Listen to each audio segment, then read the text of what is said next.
Hey guys, Lugia Master here, and happy Valentine's Day, or Hearts and Hooves Day, or whatever you celebrate on this day. Me, I ain't doing that. But I do have a special for you guys. Just cuz. So, today, I am doing a creepypasta reading called Valentine's Day. Yeah. I hope this is going to be interesting. Let's get into it. Grab that special someone, grab some popcorn, grab some chocolates, grab whatever. Let's read this creepypasta. Let's see how fucking creepy this is gonna be. Alright. Valentine's Day, 1998. I remember that day when I asked you to be my Valentine.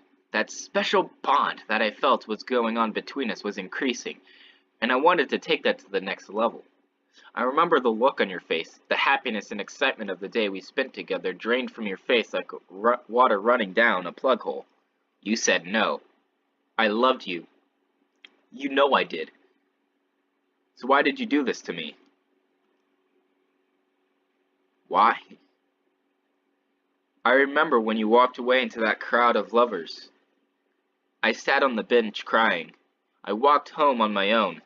No one was at home to comfort me after what you did. I remember waking up and looking at the patterns of my cuts from last night. The blood on the carpet was still there from last night. The writing on my bedroom walls was still there. Why? The writing said, all written in blood. I remember 2 weeks later I saw you on the street with another man, much younger and better looking than me. The pain just grew and grew. Everything we had done together had just been thrown away by you. Every time we fucked, you told me that you loved me, and me only. I remember when I walked down that alley, and that gang of thugs mugged me and killed me. I died thinking of you, as the knife plunged into my chest, ending my life with pain in my heart as the knife dug deeper into me. I could feel the life slipping away. The sheer pain was excruciating. I remember at my funeral, my friends and family were there. My mother was crying. My father was comforting her. I looked around, but couldn't find you anywhere. When I died, it wasn't nice. All I could feel was searing pain through my body as if I were on fire. The pain was excruciating, and I only escaped because I didn't feel complete. I felt I needed something more, and I knew what it was. It was revenge. I don't know how I escaped, but it involved lots of pain. When I got back to Earth, I felt like going straight home to say hey to everyone and say I survived. Then I realized no one could see me, so I just decided to kill the thugs that took away my life. I could still move things, but I was invisible.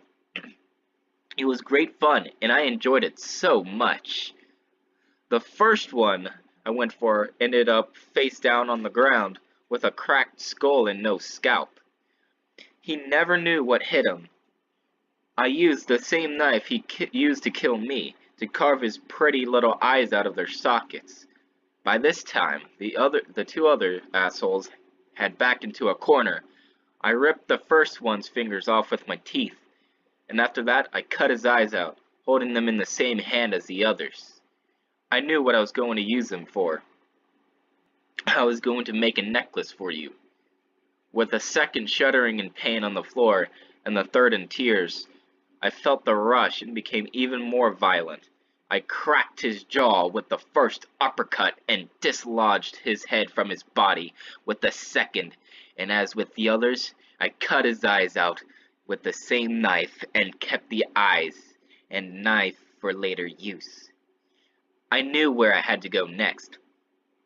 I was going to his house, the one who took you from me. I was going to be less forgiving to him. When I first saw him, he knew something was wrong. He could sense me getting closer. I knocked him out with a single punch to the neck, taking out his airway and suffocating him till he collapsed. After that, I surgically cut a hole in his throat so he could breathe. I wanted this to last as long as possible. He choked up blood and started to wake. On the verge of death, it appeared he could see me. He knew who I was. "But you are dead," he stuttered. He was so wrong. I cut his eyes out with them, still screaming, then plunged the knife deep into his stomach, watching his intestines pour out onto the cold carpet floor. At least I think it was cold. It was too drenched in blood for me to tell. I felt better after this, but still not complete. I was still missing something. It was you. I needed you. I would never be complete without you. So I set off for your house, whistling to myself along the way. I was happy for some reason. I knew nothing could stop me now. As I drew closer, I felt happier and happier. You were surprised to see me. You cried, and I told you not to. You wouldn't stop, and I tied you up. I got angry. I shouted. I cut you. I put the necklace I made for you on you, and you just screamed louder. I plunged the murder weapon that was used on me into your eye, and from then on, we were tied together in permanent bond. No one could separate us. I was happy now. I could finally rest. So, this was an interesting story.